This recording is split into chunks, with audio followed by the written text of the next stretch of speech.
Nos massifs d'été, nos jardinières commencent à pâlir, vous le constatez, encore qu'elles ne soient pas trop moches quand même, hein.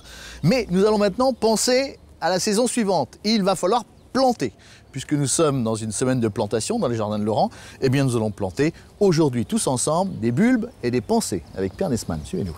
Voilà, ça ce sont des bulbes de narcisses, ce sont des fleurs jaunes, les jonquilles qui fleurissent au printemps. J'ai choisi de les mettre dans cette jardinière ici, je vais les mettre au centre. À deux fois la hauteur du bulbe, donc Absolument. vous enfoncez deux fois la hauteur du bulbe. 1, 2. Voilà. Vous mettez bien en profondeur. Alors vous voyez qu'elle est bien triste à cette saison, donc je vais mettre des pensées pour donner un peu de couleur pour cet automne.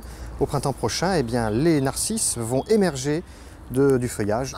Ça veut dire que pendant l'hiver, nous verrons les pensées. Voilà. Et dès que l'hiver sera fini, les narcisses vont prendre le relais. Ça, c'est une bonne suggestion. Suivez-nous dans le jardin maintenant.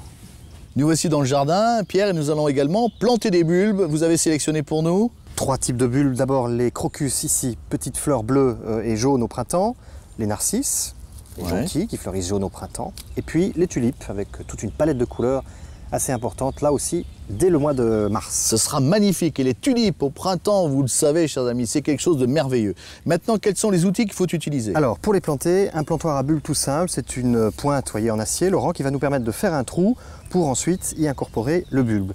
Le deuxième appareil, celui-ci, c'est un plantoir un petit peu plus sophistiqué. Vous voyez qu'il a une poche métallique qui lui permet de récupérer la terre, qui va nous permettre ensuite de reboucher le trou que l'on aura fait. Ce plantoir a un inconvénient. Oui Laurent, effectivement, c'est-à-dire qu'en faisant son trou, on va lisser les parois et ça va gêner le développement des racines.